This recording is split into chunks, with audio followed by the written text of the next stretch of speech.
أعوذ بالله من الشيطان الرجيم بسم الله الرحمن الرحيم بسم الله الرحمن الرحيم السلام عليكم ورحمة الله وبركاته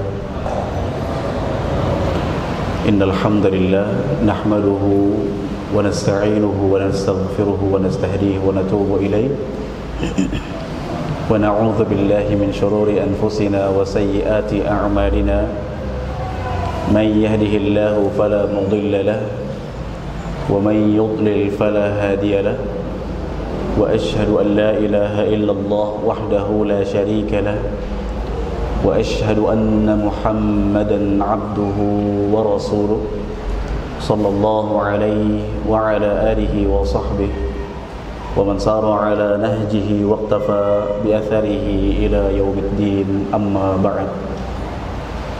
Ma'asyiral muslimin, para jemaah Majelis Ta'lim Masjid Al-Mukhlisin yang semoga senantiasa diberikan rahmat, keberkahan serta penjagaan oleh Allah Subhanahu wa taala.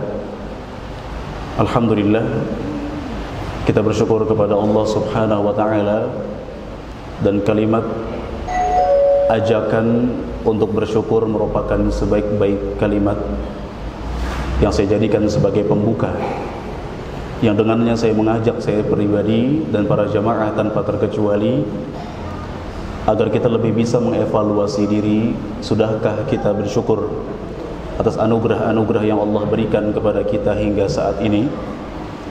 Allah Subhanahu wa taala masih menganugerahkan untuk kita nikmat kemudahan untuk mengerjakan berbagai macam ketaatan kepadanya. Allah Subhanahu wa taala mudahkan kita untuk mengerjakan salat 5 waktu. Allah Subhanahu wa taala mudahkan kita untuk mengerjakan ibadah-ibadah lainnya, zikir, sedekah, membaca Al-Qur'an, termasuk di antara nikmat agung yang patut kita syukuri sebagai hamba Allah adalah nikmat kemudahan dan nikmat taufik untuk hadir di majelis ta'lim, hadir di majelis yang mulia, di sebuah tempat yang orang-orang yang hadir di dalamnya akan mendapatkan keutamaan dan tidak akan menyesal. Nabi SAW menyambut putusan Kabilah Abdul Qais yang datang jauh-jauh dari Madinah, yang antara tempat tinggal mereka dengan Madinah ada perjalanan yang lumayan beresiko. Mereka harus melewati padang pasir yang di dalamnya banyak para pembegal-pembegal kabilah Mudhar, dan mereka sangat siap untuk datang kepada Rasulullah SAW dalam rangka meraih keutamaan, yaitu ilmu yang bermanfaat. Rasulullah SAW menyambut kedatangan mereka seraya mengatakan, marhaban bi talibil ilm. Marhaban, apa marhaban? Ahlan wa sahlan. Apa ahlan wa sahlan? Welcome, bahasa Indonesianya. Selamat datang, wahai para penuntut ilmu. Selamat datang, wahai orang-orang yang ingin belajar. Padahal seharusnya Nabi yang disambut, tapi Nabi yang menyambut putusan kabilah Abdul Qais yang mereka datang untuk belajar. Tidak hanya disambut, Nabi SAW pun mendoakan, min ghairi khazaya wala nadama. Selamat datang orang-orang yang ingin belajar, tanpa ada penyesalan, tanpa ada kesedihan. Orang-orang yang datang untuk belajar, wallahi demi Allah tidak akan menyesal.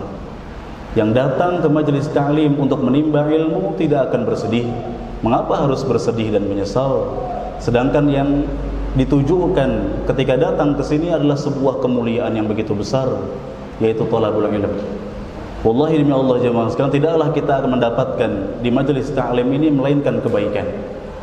Nabi SAW juga sabdakan, majtama'a qaumun fi baitin min buyutillah.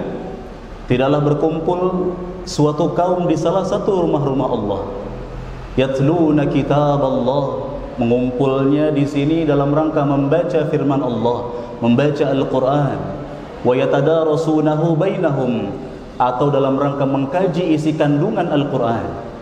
Jemaah sekalian, datang ke sini mau ngapain? Mau ngapain ke sini? Menuntut untuk siapa? Salah apa ilmu? Datang sini mau ngapain? Belajar. Niatkan untuk belajar, untuk mengkaji ilmu. Barang siapa yang berkumpul di suatu rumah Allah untuk belajar, membahas isi kandungan Al-Quran atau membahas isi kandungan agama Allah Azza wa Jalla, illa nazalat alaihimus sakinah. Yang pertama akan turun kepada mereka sakinah. Apa sakinah? Ketenangan. Gundah gulana yang menjajah hati akan sirna dengan hadir di majelis ta'lim ketika mendengarkan nasihat-nasihat Allah dan Rasulnya sallallahu alaihi wasallam. Karena barang siapa yang sedang gundah gulana, sedang sempit hatinya, mendengarkan nasihat dari Allah dan Rasulnya dan tidak sirna gundah tersebut, maka harus dengan cara apa lagi dia dinasihati? Seharusnya orang beriman itu ketika mendengarkan nasihat dari Allah dan Rasulnya di majelis ta'lim, hatinya mendapatkan sakinah, ketenangan. Yang kedua, wa ghasyiyatuhumur rahmah. Mereka akan diliputi oleh rahmat Allah Azza wa Jalla, kasih sayang Allah Azza wa Jalla. Artinya yang kita kerjakan di malam hari ini insyaallah merupakan kegiatan yang mendatangkan keridhaan Allah Subhanahu wa taala, yang tidak akan menyebabkan Allah murka kepada kita insyaallah. Dibandingkan dengan kita duduk-duduk di majelis lain.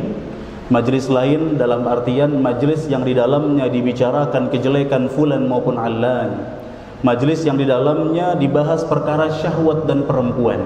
Maka majelis yang seperti itu semakin lama duduk semakin banyak dosa yang akan hinggap, na'udzubillah. Sedangkan majelis ta'lim diliputi oleh rahmat Allah Subhanahu wa taala, diliputi oleh kasih sayang Allah Azza wa Jalla. Karena yang kita bicarakan adalah firman Allah, yang kita bicarakan adalah hadis-hadis Nabi sallallahu alaihi wasallam, yang kita bicarakan adalah halal dan haram, yang kita bicarakan adalah jalan-jalan ke surga. Maka Allah akan memberikan kepada kita insyaallah yaqinan la syakkan, dengan penuh keyakinan tanpa ada keraguan secuil pun bahwa kita duduk di sini Allah akan berikan rahmatnya kepada kita. Dan yang ketiga, wahaffathumul malaika.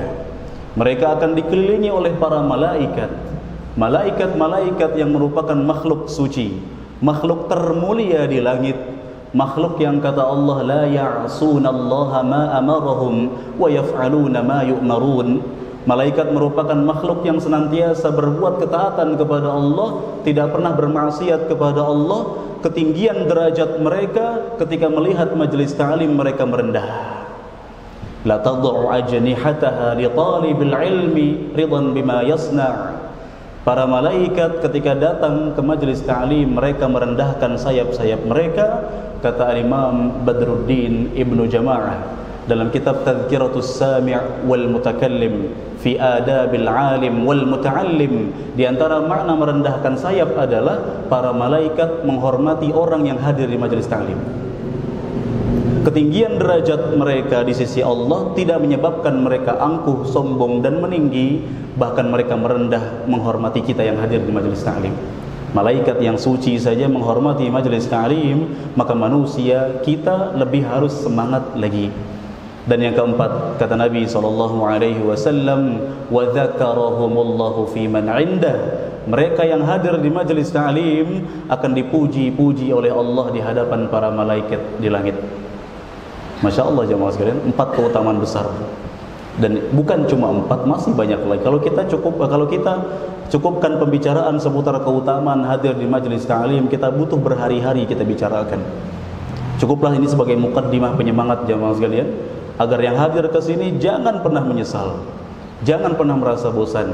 Wallahi demi Allah, kata Nabi sallallahu alaihi wasallam, min ghairi khazaya wala nadama. Yang hadir ke majelis ta'lim ini untuk belajar tidak akan menyesal, tidak akan pernah bersedih. Bagaimana harus menyesal? Kenapa harus bersedih? Yang kita dapatkan sakinah, ketenangan. Yang kedua tadi apa? Apa yang kedua tadi? Apa? Diliputi oleh rahmat Allah. Yang ketiga apa? Dikelilingi oleh siapa? Para malaikat. Kita kalau membuat sebuah acara, kita dihadiri oleh para pejabat, dihadiri oleh petinggi-petinggi negara, kita bangga, kita gembira sekali. Padahal mereka masih manusia. Maka kita patut lebih bangga lagi acara kita dihadiri oleh makhluk yang lebih suci dan lebih mulia daripada sekedar pejabat, yaitu para malaikat.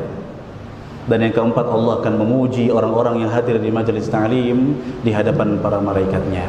Semoga Allah Subhanahu wa taala senantiasa memberikan kita kemudahan untuk istiqamah menghadiri majelis ta'lim, dan semoga Allah Subhanahu wa taala menganugerahkan untuk kita kemudahan untuk meraih ilmu yang bermanfaat, dan kita berlindung kepada Allah dari ilmu yang tidak bermanfaat. Dan semoga Allah Subhanahu wa taala mudahkan kita untuk memahami din agama Islam ini dengan pemahaman yang baik sesuai dengan apa yang difahami oleh para sahabat radhiyallahu taala anhum ajma'in. Dan semoga apa-apa yang kita kerjakan di malam hari ini Allah catat sebagai pemberat timbangan pada hari kiamat kelak, insyaallah. Baik, kita teruskan jamaah sekalian, kita masuk kepada pembahasan.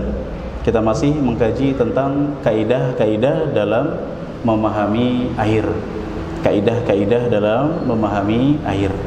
Sudah kita bicarakan pertemuan sebelumnya alhamdulillah tentang kaidah dalam memahami air. Yang pertama, kullu ma'in nazala minas sama'i aw kharaja minal ardi fahuwa tahurun. Setiap air yang turun dari langit atau keluar dari dalam bumi, maka dia suci dan mensucikan. Maka dia suci dan mensucikan. Ini kaidah pertama yang sudah kita sampaikan kalau tidak salah. Setiap air yang turun dari langit, jemaah sekalian, seperti air hujan, embun, apa lagi? Salju atau apapun yang turun dari langit, maka dia suci. Suci artinya suci untuk dirinya, tidak najis. Apapun rasa, warna, dan bagaimanapun baunya selama dia air asli langit, maka dia tidak najis. Mensucikan atau mutahhir maknanya adalah al-mutahhiru li ghairihi. Mensucikan maknanya adalah bisa dipakai untuk bersuci, yang artinya bisa dipakai untuk berwudu, mandi wajib, dan memandikan jenazah. Ya, air yang turun dari langit semuanya suci dan mensucikan. Suci artinya tidak najis. Hadis yang menyatakan bahwa semua hewan-hewan asli air itu halal. Oleh karena itu jemaah sekalian, sedikit lagi menyimpang dari materi, enggak masalah, mudah-mudahan ada faedah. Saya akan menyampaikan kepada para jemaah agar tidak bingung ciri-ciri hewan yang diharamkan. Ciri-ciri hewan yang diharamkan. Keluar dari materi sedikit. Mudah sekali, Masya Allah ya, alhamdulillah para ulama telah menyampaikan ciri-cirinya. Yang pertama adalah hewan yang buas dan bertaring. Hewan yang buas dan bertaring. Allah mengharamkan semua hewan-hewan yang punya nabun. Nabun artinya taring. Termasuk para ulama mengkategorikan nabun, taring, ada pada gajah yang disebut dengan gading. Gajah haram dikonsumsi karena punya gading. Gading oleh para ulama dikatakan sebagai jenis nabun juga, taring. Jadi buaya haram, buaya. Jadi gajah itu haram. Kalau gajah halal kasihan dia diburu ya. Buat walimah nih Masya Allah ya, buat 1000 porsi bisa ini. Gajah diharamkan karena apa punya apa? Gading, nabun, taring. Yang kedua, ciri-ciri hewan yang diharamkan adalah hewan yang diperintahkan untuk dibunuh. Hewan yang diperintahkan untuk dibunuh. Apa misalnya? Nabi SAW mensunnahkan membunuh cicak. Hanya cicak ya, kita nggak bisa memukul rata yang seperti cicak, kadal, bunglon, iguana. Kalau toke cicak bukan? Kalau toke termasuk cicak berarti masuk kategori cicak. Tapi nggak ada yang berani bunuh toke ya, dipelihara malah. Naudzubillah untuk keberuntungan katanya, naudzubillah ya. Nabi SAW sabdakan yang kurang lebih maknanya, barang siapa yang membunuh cicak 1 kali bunuhan maka baginya kebaikan. Ingat perintahnya bunuh, bukan menzalimi. Jangan mentang-mentang ada motivasi membunuh cicak, kita zolimi dulu dia. Kita ambil cicak, kita celup-celupkan ke air dulu, kita main-mainkan dulu. Ini kezoliman. Kata Nabi SAW, "Idza qataltum fa ahsinul qitlah." Kalau kalian ingin membunuh, bunuh dengan cara yang baik. Enggak boleh bunuh dengan cara kezaliman. Apalagi hewan yang harus dibunuh? Hewan-hewan yang fawahish. Fawahish maknanya hewan-hewan yang keji, jahat dan berbahaya. Seperti hewan-hewan yang punya bisa, termasuk ular, hayyah, ular, kemudian aqrab, kalajengking. Kemudian apa lagi? Yang menyengat-menyengat, yang kira-kira kalau dia dibiarkan maka dia berbahaya dan dia akan membahayakan manusia, maka boleh dibunuh. Hewan-hewan yang dianjurkan untuk dibunuh haram dikonsumsi. Ya, Nabi SAW membolehkan kita untuk membunuh kalajengking, membunuh ular. Yang mana kita itu kan nggak tahu, jemaah sekalian. Sebagian kita memang tahu mana ular berbisa, mana tidak. Tapi sebagian kita kan nggak tahu. Ini ular berbisa atau tidak. Kalau lihat di internet katanya kalau yang berbisa kepalanya begini, kalau yang tidak begini. Iya, itu teorinya.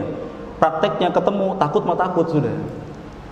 Pas baca di teorinya kan, oh kalau yang berbisa itu kepalanya begini, kalau yang nggak berbisa begini. Pas ketemu langsung, wah ular, bunuh. Kita nggak tahu.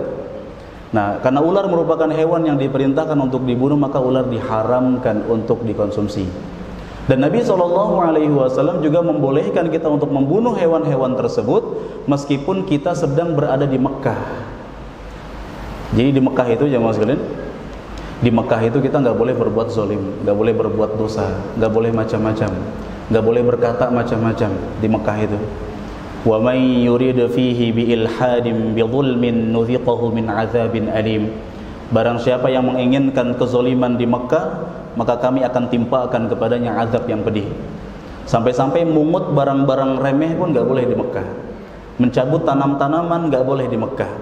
Dalam ilmu fikih ada bab namanya luqatah, bab barang temuan, nemu barang, apakah boleh langsung diambil? Kata para ulama, kalau barangnya remeh, murah, boleh langsung diambil. Kita nemu apa di jalan raya? Nemu pulpen. Nemu apa lagi? Misalkan sendal jepit. Di jalan raya ya, di tempat-tempat yang enggak layak untuk ada sendal jepit di dalamnya. Tapi kalau di masjid bukan nemu namanya.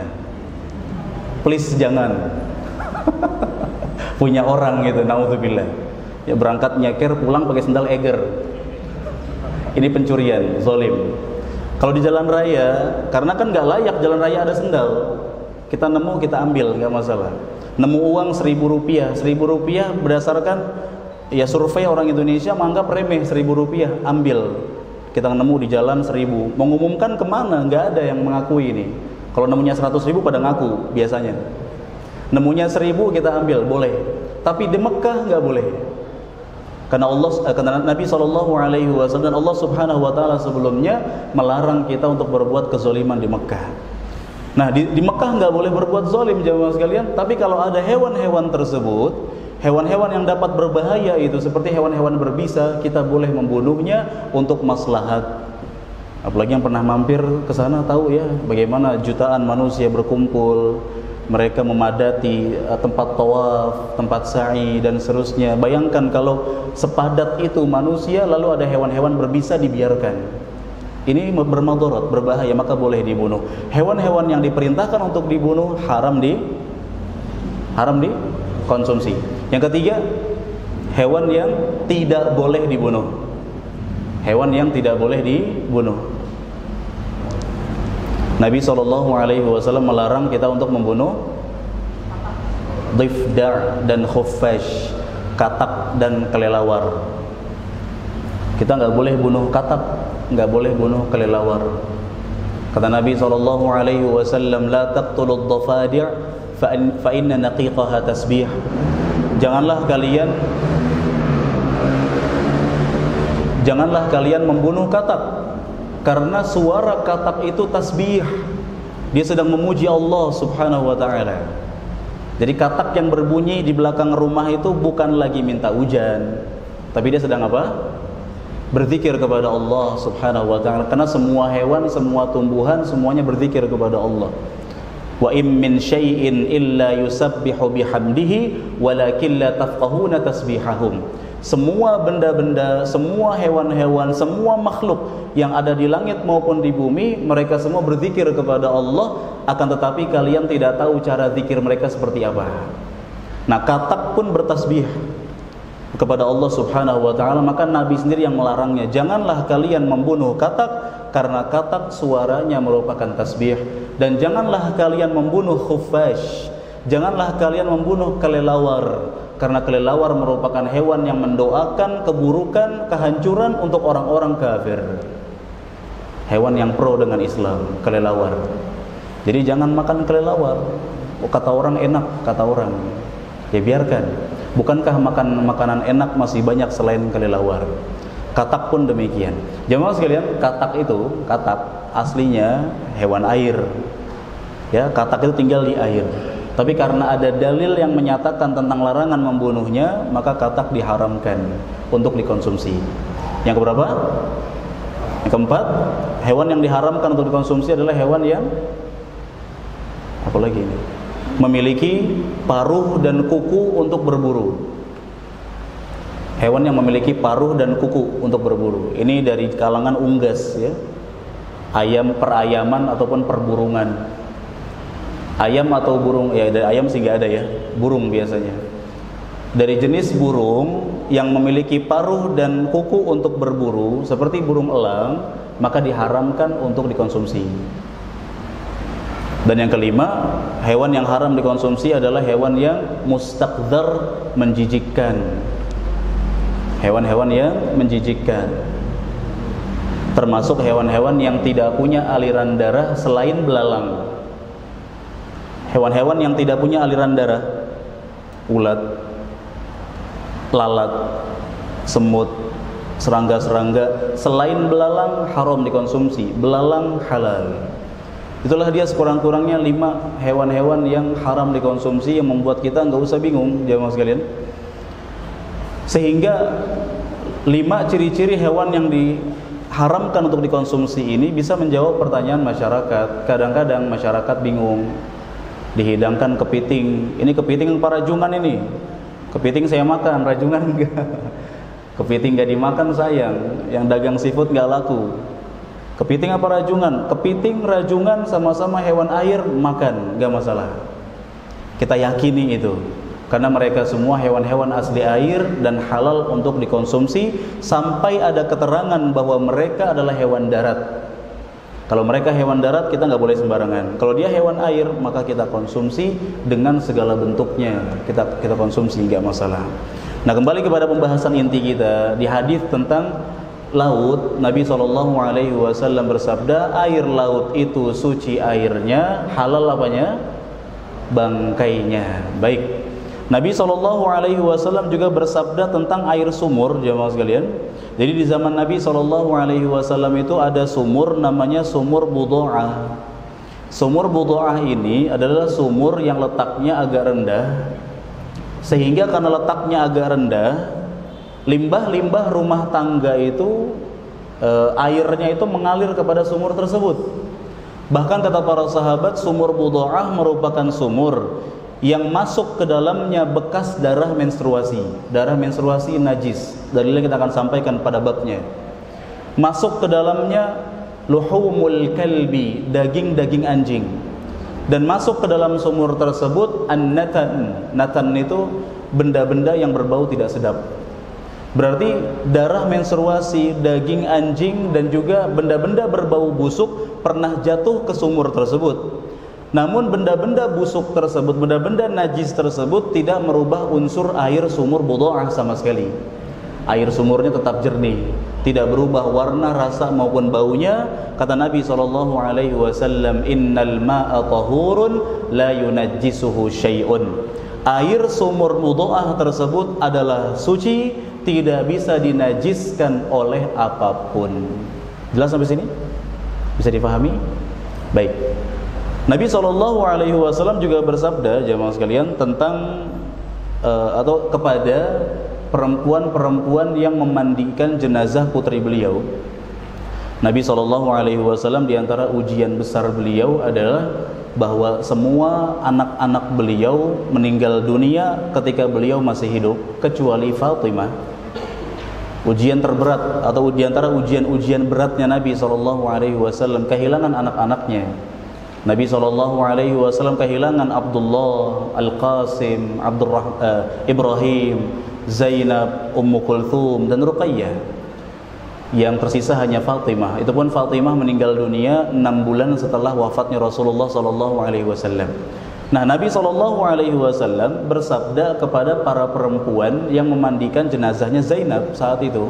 Apa kata Nabi SAW?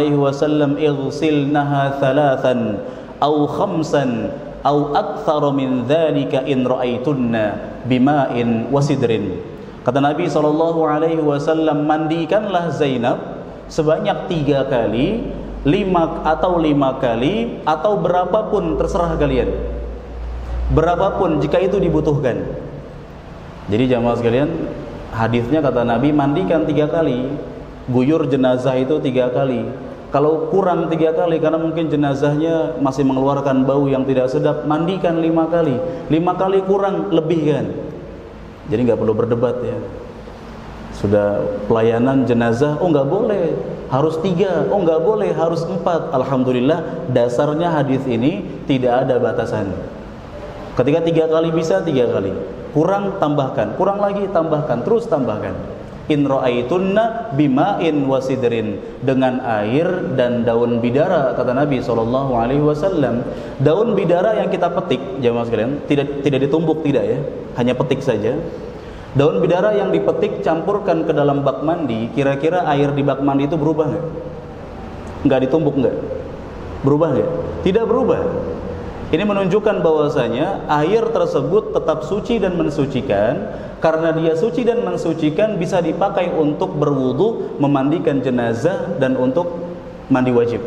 Yang saya sampaikan di muka tadi, bahwasanya air suci mensucikan maknanya bisa dipakai untuk berwudu, mandi wajib, dan memandikan jenazah.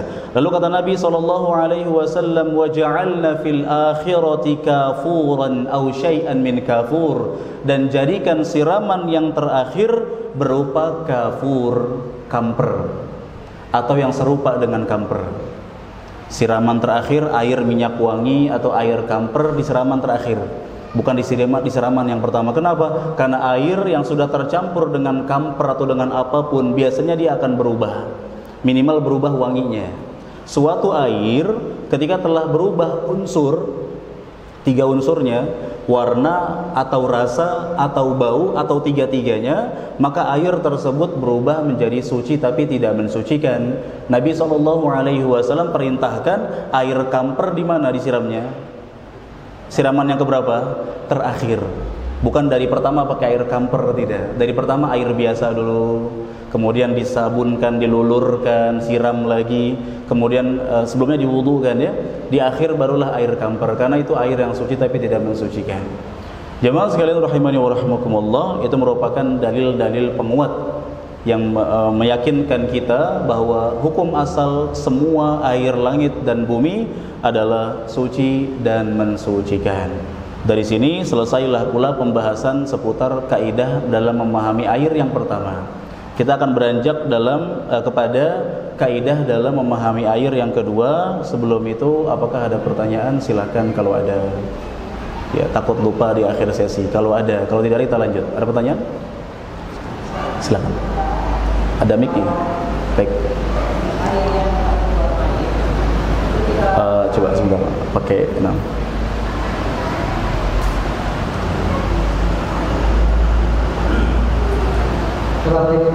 Salam. Kalau misalnya hanya buat main itu tercampur dengan daun udara, baik. Baik. Itu bagaimana? Ya. Pertama, kedua, sebenarnya apakah udara itu tertutup atau tidak? Baik, pertanyaan bagus Pak ya. Baik, insyaallah. Ketika air telah bercampur dengan daun bidara yang ditumbuk, biasanya kadang agak berbusa. Karena air bidara itu, karena bidara itu kan sebagai pengganti sabun zaman dulu, makanya dia agak berbusa. Namun biasanya, wallahualam setahu saya, biasanya ketika memandikan jenazah itu kan nggak semua bak-bak air diberikan air daun bidara.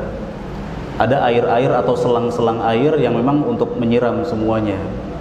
Maka tentu ada baiknya ketika memandikan jenazah tersebut, air daun bidara mungkin bisa di pertengahan pemandian. Di awalnya ketika mewudukan, pakai air yang suci mensucikan dulu. Atau ketika daun bidara telah ditumbuk, kadang-kadang kan nggak berbusa karena mungkin daun bidaranya cuma sedikit, sedangkan volume airnya banyak. Memang daun bidara itu hancur, tapi air tetap bening. Air tersebut tidak berubah unsurnya sama sekali. Kita katakan maka air tersebut tetap suci. Oleh karena itu yang berlalu biarkan berlalu. Ketika misalkan ada kaum muslimin yang mereka memandikan jenazah dengan air sabun, misalnya dari awal air sabun, pertengahan air sabun, di akhir air sabun, kita meminta ampun kepada Allah Subhanahu wa taala, dan insya Allah tidak membuat pemandian jenazah itu tidak sah dan berdosa karena mereka nggak paham ilmu. Maka ada baiknya, inilah pentingnya, masya Allah ya, menyebarkan dakwah dengan hal-hal yang kita bisa. Yang ahli di bidang sains berdakwah dengan sainsnya, yang ahli di bidang apa berdakwah dengan apa yang dia bisa, termasuk kesempatan bagi para pecinta-pecinta masjid untuk mereka mengadakan daurah-daurah ibadah-ibadah sehari-hari yang bermanfaat buat masyarakat. Kita yang mengetahui tata cara pemandian jenazah yang sesuai dengan sunnah Nabi SAW, ada baiknya ikut campur. Terkadang kalimat ikut campur itu kan tidak baik, tapi ada kalanya kalimat ikut campur diwajibkan. Karena jangan sampai kita membiarkan yang memandikan jenazah itu orang-orang yang tidak paham, yang mereka memandikan jenazah kaum muslimin seperti memandikan motor, seperti asal-asalan, yang penting siram aja, asal siram. Nah, ada baiknya kita yang memahami ilmu ini ikut campur. Kita datang mungkin kita kenalan dengan banyak warga, kita tawarkan diri, nggak masalah, tawarkan diri. Saya bisa memandikan jenazah sesuai dengan tuntunan Nabi SAW. Adakan daurah-daurah pelatihan-pelatihan. Nah, ini karena sangat berpengaruh ya, insya Allah terhadap keutamaan memandikan jenazah itu sendiri. Jadi insya Allah begitu jawabannya Pak ya. Kejawab ya? Jawab ya. Barakallahu fiik. Yang lain silakan kalau ada. Ada lagi Pak? Silakan Pak. Ada mic-nya, silakan mic-nya. Okay.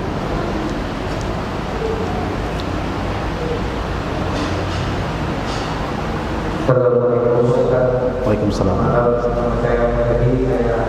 Pak siapa? Ah, baik, masya Allah. Baik. Baik. Yang pertama mengenai air. Mengenai air, baik. Yang kedua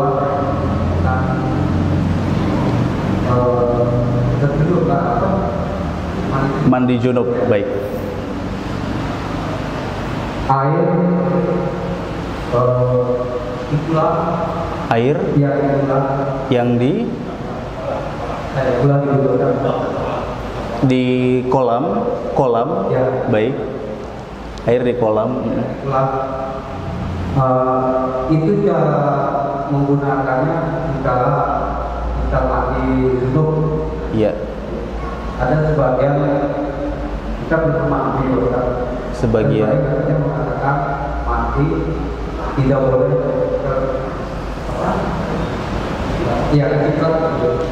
iya.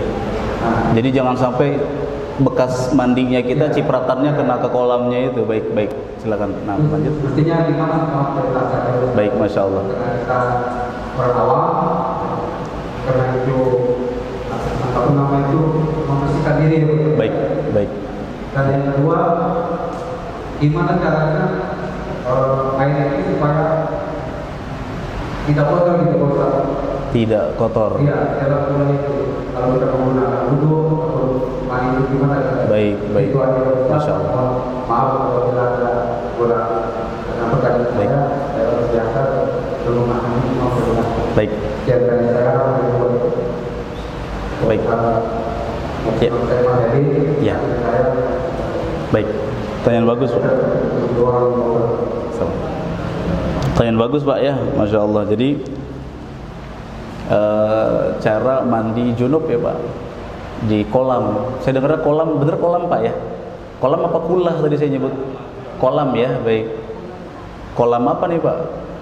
Mungkin bak ya, bak mandi. Oh, bak mandi, baik ya, bak mandi. Katanya nggak boleh cipratannya kena kepada air karena takutnya najis begitu Pak ya. Memang kita menghargai pendapat sebagian ulama-ulama, sebagian saudara-saudara kita dari para ulama-ulama mazhab Syafi'iyah yang mereka mengkategorikan cipratan itu sebagai najis dengan alasan air musta'mal, air bekas, karena tercampur. Jadi basuhan pertama itu najis kata sebagian mereka.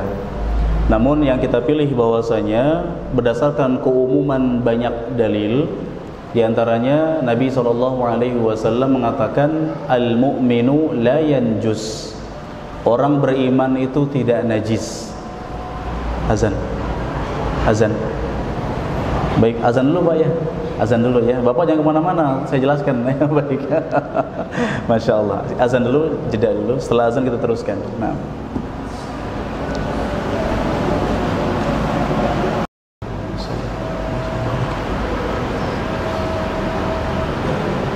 Salatul qaimat Muhammad wa sallallahu alaihi wa sallam.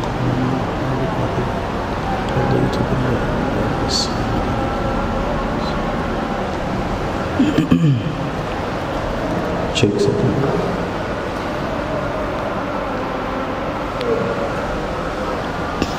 Baik, kita lanjut. Abu Hurairah radhiyallahu taala anhu, pernah dengar Pak ya, sahabat Abu Hurairah ya, terkenal beliau ini. Suatu hari beliau sedang junub, lalu beliau menyangka kalau junub itu berarti najis, badannya tuh najis. Lalu Abu Hurairah menjauh dari Nabi SAW. Nabi mendekat, Abu Hurairah menjauh. Lalu Nabi SAW mempertanyakan perbuatan Abu Hurairah ini, kenapa engkau menjauh? Kata Abu Hurairah, aku sedang junub. Apa kata Nabi SAW? Al-mu'minu la yanjus, orang beriman itu tidak najis. Orang Islam itu tidak najis meskipun sedang junub. Kita sedang junub atau perempuan sedang menstruasi, kulit mereka menempel dengan sesuatu enggak masalah, karena orang beriman itu tidak najis. Oleh karena itu, karena orang beriman itu tidak najis, maka sudah seharusnya air yang hinggap di badannya lalu jatuh ke bejana tidak dianggap sebagai air yang najis. Di antara bukti lainnya bahwasanya Rasulullah SAW berwudu di sebuah bejana dan ada sisa airnya. Sisa air wudunya Nabi SAW diperebutkan oleh para sahabat, sampai para sahabat saat itu hampir berkelahi rebutan bekas wudunya siapa? Nabi SAW. Mereka hampir berkelahi gara-gara memperebutkan itu. Setelah berwudu, dipakai oleh para sahabat air wudunya, masih ada sisa. Sisanya itu diperebutkan lagi oleh para sahabat kloter kedua. Ini menunjukkan bahwasanya air yang dipakai bekas wudunya Nabi lalu dipakai lagi oleh para sahabat, dipakai lagi oleh para sahabat kloter kedua, ini bukan air yang najis. Yang namanya air diperebutkan itu Pak, buat wudu pasti ada cipratan-cipratan tubuh yang masuk ke situ. Ini makin menenangkan keyakinan kita bahwasanya air musta'mal, air bekas wudu itu tidak najis selama tidak berubah unsur-unsurnya. Warnanya enggak berubah, rasanya enggak berubah, baunya enggak berubah. Kecuali kalau kondisinya begini Pak, ada seorang perempuan pakai make up ya, tebal, bedaknya tebal, lalu dia berwudu di sebuah ember. Tahu kan orang pakai bedak kalau habis wudu gimana? Bedaknya luntur di ember. Suaminya mau pakai bekas wudunya, lah ini airnya warna putih, boleh nggak dipakai? Boleh nggak dipakai? Air tercampur dengan lunturan bedak, statusnya nanti pada kaidah yang kedua saya sampaikan, namun judulnya saya sampaikan sekarang. Air tersebut suci tapi tidak bisa mensucikan, nggak boleh dipakai wudu. Kenapa? Udah berubah unsurnya. Tapi kalau kita hanya berwudu saja, kita kan nggak pakai make up ya, kita berwudu saja, air bekas wudu kita nggak berubah sama sekali, karena ketika kumur-kumur pun kita nggak buang ke situ, buangnya ke tempat lain. Ketika cuci muka pun cipratannya kalaupun kena nggak merubah unsur air itu sedikit pun, maka air itu tetap suci dan mensucikan. Kita mau mandi wajib, di sebuah atau di kamar mandi mengambil air dari bak mandi, maka mandi wajib saja, silahkan. Cipratan-cipratan yang mengena kepada bak mandi tersebut tidak masalah. Kecuali kalau misalkan Pak habis mandi wajib mandi pakai sabun, cipratan-cipratan sabunnya masuk ke bak mandi, air di bak mandi berubah menjadi air sabun, maka air sabun tersebut suci tapi tidak bisa lagi mensucikan. Nggak boleh dipakai buat wudu, nggak boleh dipakai buat memandikan jenazah, nggak boleh dipakai untuk mandi wajib. Jelas Pak ya? Kejawab nggak Pak? Kejawab ya? Kejawab ya? Baik. Dan sekedar info tambahan Pak tentang masalah mandi wajib. Mandi wajib itu rukunnya cuma 2. Yang pertama adalah niat mandi wajib. Kan ada orang mandi pagi niatnya buat ngantor, ada orang mandi niatnya untuk menghilangkan status junub. Nah, mandi untuk menghilangkan status junub harus pakai niat yang terbesit di hati tanpa ada lafaz apapun. Dan yang kedua, rukun mandi wajib adalah mengalirkan air ke seluruh tubuh. Alirkan air ke seluruh tubuh, tinggal jebar-jebur saja. Kalau kita nggak tahu cara mandi wajib, jebar-jebur saja. Yang penting sudah basah semua tubuh, sah mandi wajibnya, meskipun tanpa wudu. Dan lebih afdol lagi, lebih utama lagi kalau mandi wajibnya dikerjakan sesuai dengan apa yang Nabi lakukan. Ada wudunya, kemudian nanti ada guyurannya. Nah, ini rukun mandi wajib, cuma 2 itu saja. Jelas Pak ya? Kejawab nggak Pak? Baik, Masya Allah. Ada lagi Pak? Silakan yang mau tanya. Dari ibu-ibu ada yang mau tanya dari ibu-ibu? Gimana cara nanya ibu-ibu? Ya silakan fotonya. Karena air sumur di Jakarta ini, karena ini unsurnya ada warna rupanya keruh. Gimana?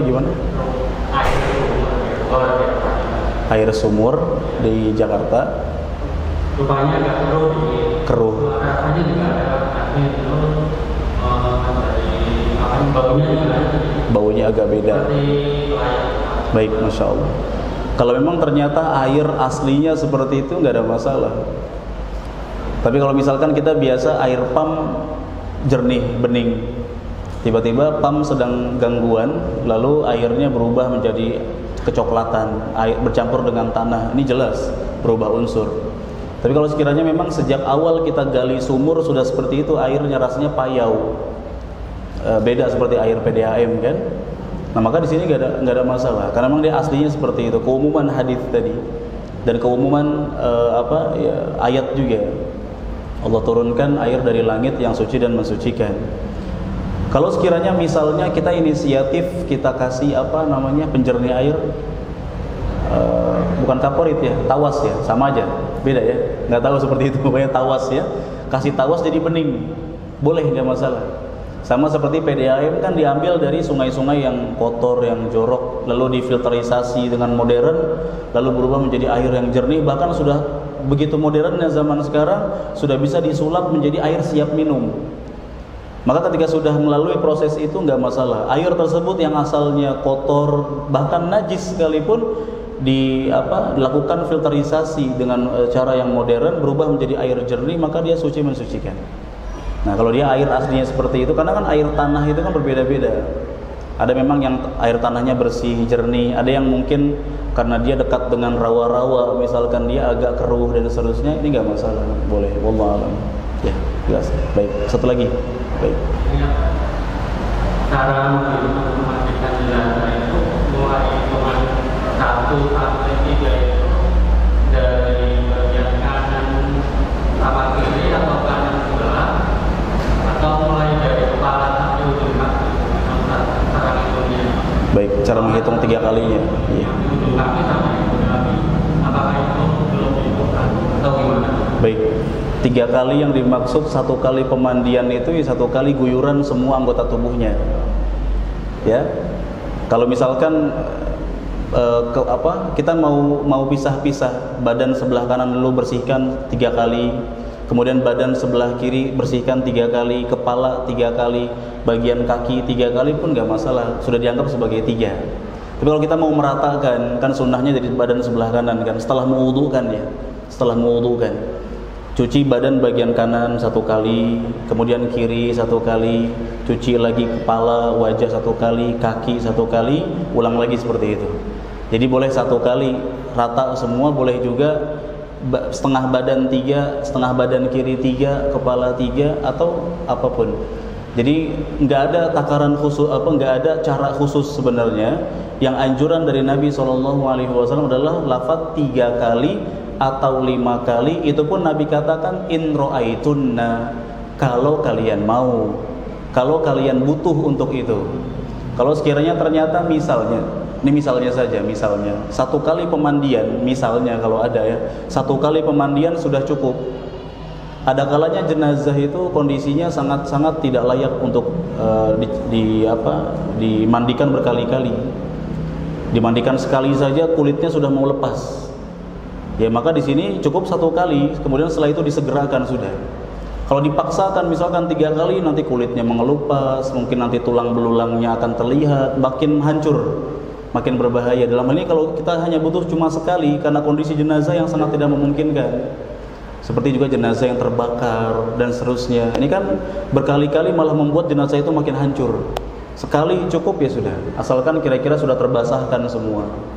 Ya sebagaimana orang yang mandi wajib sudah terbasahkan semua, maka si jenazah sudah terbasahkan semua ya sudah.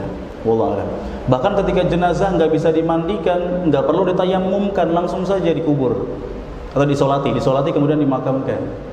Seperti misalkan jenazah penyakit menular seperti baros atau kusta, lepra. Kusta penyakit kulit berbahaya, dan lepra yang menyebabkan tulang belulang rontok, yang kalau dipegang oleh orang-orang yang masih hidup akan menular.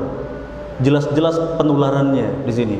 Dalam hal ini nggak perlu ditayamumkan karena nggak ada perintah mentayamumkan jenazah sebagaimana perintah tayamum bagi orang yang masih hidup ketika tidak ada air. Dalam hal ini langsung dikafani, solati, makamkan. Jelas ya? Ayo. Barakallahu fiik. Dari ibu-ibu ada nggak? Dari ibu-ibu ada? Oh ada. Ada bapak lagi ya. Yang mana dulu? Silakan.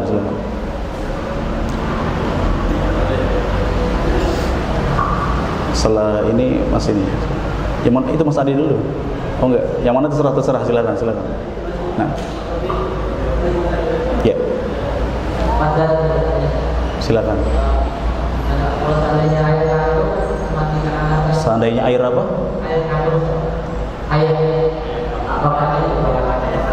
Ayah kandung.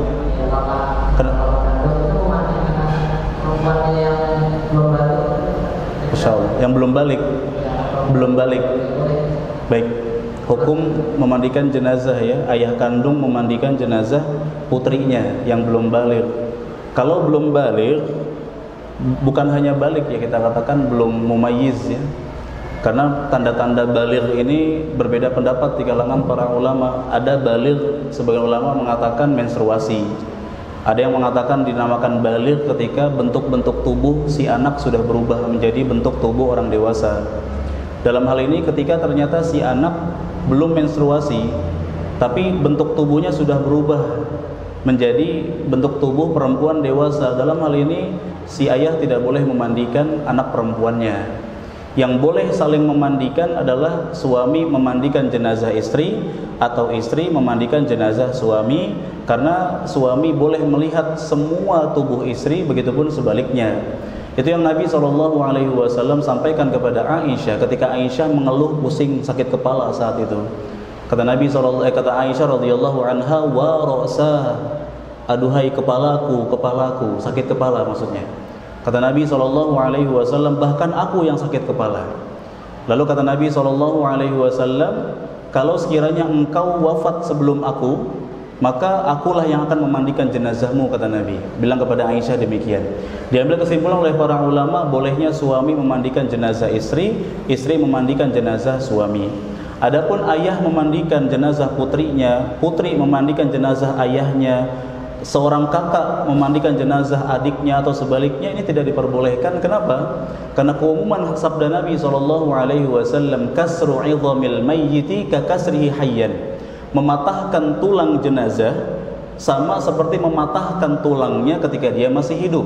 Diambil kesimpulan dari hadis ini bahwa seorang muslim itu tetap dimuliakan meskipun sudah mati. Sebagaimana ketika masih hidup kita nggak boleh melihat auratnya, ketika sudah meninggal pun nggak boleh melihat auratnya. Batasan aurat seorang perempuan di hadapan bapaknya, atau seorang perempuan di hadapan abangnya, di hadapan adik laki-lakinya, seorang perempuan di hadapan anak laki-lakinya, kata para ulama, yang boleh terlihat anggota tubuhnya hanya tempat-tempat perhiasan. Tempat perhiasan yang dimaksud gelang, yaitu pergelangan, lengan bawah. Kemudian kalung, yaitu rambut sampai leher. Kemudian gelang kaki, maksudnya apa? Setengah betis ke bawah. Berarti seorang ayah hanya boleh melihat bagian anak perempuan yang sudah dewasa itu dari rambut sampai leher, kemudian lengan bawah, kemudian betis ke bawah. Adapun memandikan jenazah kan mau tidak mau lebih daripada itu, dan menyentuh lebih daripada itu. Oleh karena itu ada baiknya yang memandikan jenazah perempuan juga. Sebagaimana ini, Zainab radhiyallahu anha wafat, tapi yang memandikan bukan Rasulullah SAW, tapi para sahabat-sahabat perempuan. Kalau sekiranya itu dibolehkan, tentu Nabi tidak akan biarkan yang memandikan putri beliau orang lain, melainkan akan beliau sendiri yang memandikan. Jelas ya? Kejawab ya? Baik, silakan. Waalaikumsalam. Baik. Baik, Masya Allah, pertanyaan bagus ya. Ini nanti ada babnya, tapi nggak apa-apa saya sampaikan trailernya. Bukan trailer, spoiler lah ya. Bolehkah memakai minyak wangi yang beralkohol? Silang pendapat di kalangan para ulama terkait hukum alkohol, termasuk minuman keras. Sebagian ulama, bukan sebagian, jumhur, kebanyakan ulama berpendapat minuman keras itu najis. Maka begitu juga alkoholnya, kebanyakan ulama. Tapi lafadznya jumhur bukan ijma', belum sampai derajat ijma'. Itu pun kebanyakan ulama berpendapat tentang najisnya alkohol karena firman Allah minuman keras itu haram. Haram diterjemahkan oleh mereka maknanya tidak hanya haram tapi najis. Adapun pendapat lain mengatakan minuman keras itu suci.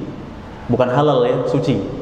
Minuman keras hukumnya suci dengan dasar apa? Di antaranya hadis Anas ibnu Malik radhiyallahu taala anhu, beliau bercerita ketika ayat tentang minuman keras itu telah turun, ya, ada penyeru yang diutus oleh Rasulullah SAW mengumumkan minuman keras diharamkan, minuman keras diharamkan.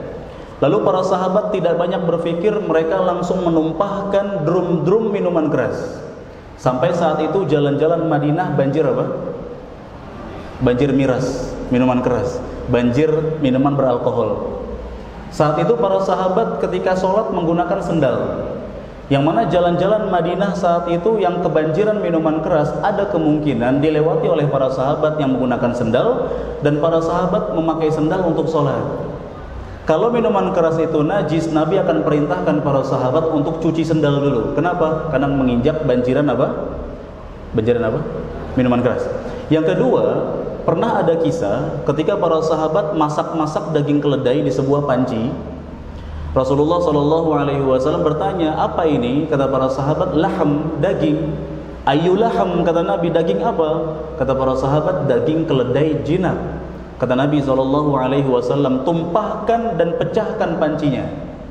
Lalu kata para sahabat, wahai Rasulullah, nuhriquha wa naghsiluha, bolehkah kita tumpahkan saja, pancinya jangan dipecahkan, cuci saja boleh atau tidak? Kata Nabi SAW, boleh, silakan. Ini menunjukkan bahwasanya daging keledai itu haram dan najis. Karena dia najis, Nabi perintahkan para sahabat untuk mencuci apa? Mencuci apa? Pancinya, periuknya. Tapi ketika kasus minuman keras tadi, ketika para sahabat menumpahkan drum-drum minuman keras, apakah Nabi perintahkan para sahabat cuci drumnya? Ada hadisnya? Tidak. Nabi hanya perintahkan para sahabat tumpahkan, tapi Nabi nggak perintahkan para sahabat cuci drumnya. Kalau minuman keras itu najis, minuman beralkohol dan alkohol itu najis, seharusnya Nabi perintahkan untuk cuci apa?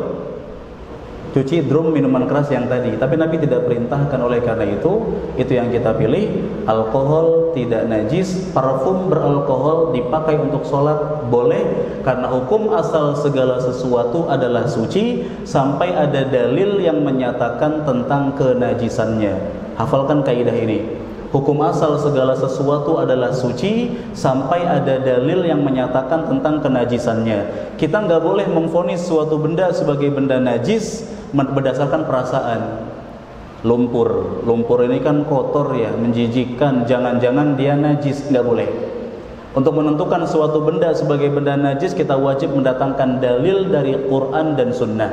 Suatu benda sejorok apapun, semenjijikan apapun, kalau Quran dan Sunnah nggak pernah menyatakan tentang kenajisannya, maka benda tersebut wajib dikembalikan kepada hukum asal, yaitu suci. Jelas ya? Dijawab ya? Baik, cukup sampai di ibu nggak ada? Ibu nggak ada pertanyaan?